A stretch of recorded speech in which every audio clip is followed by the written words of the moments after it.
Hi friends, good morning. Please look at the next problem in time and distance. Friends, problem is given in the description box.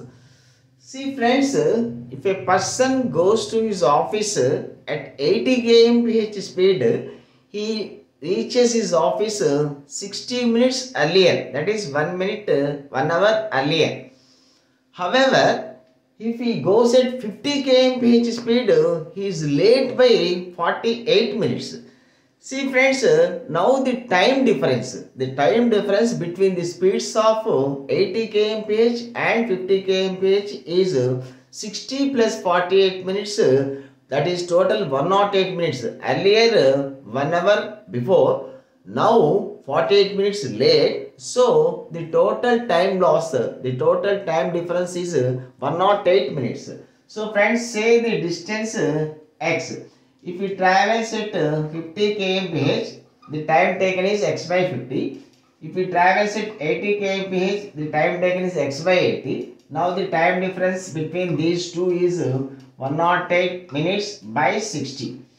Friends, 80x minus 50x. So say let us 400, 58, 8 5s. So 3x is equal to 108 by 60.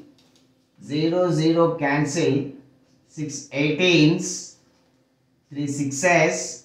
So x is equal to 240 kilometers. X is equal to 240 kilometers. Friends, now usual time is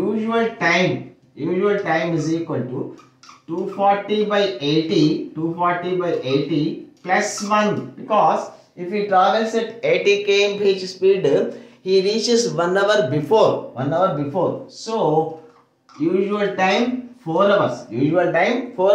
If he travels at 80 km/h, he reaches in only 3 hours. So 1 hour before. So usual time is 4 hours. Now friends, usual speed is equal to distance by usual time, that is equal to 60 km/h friends. 60 km/h is usual speed. Thank you.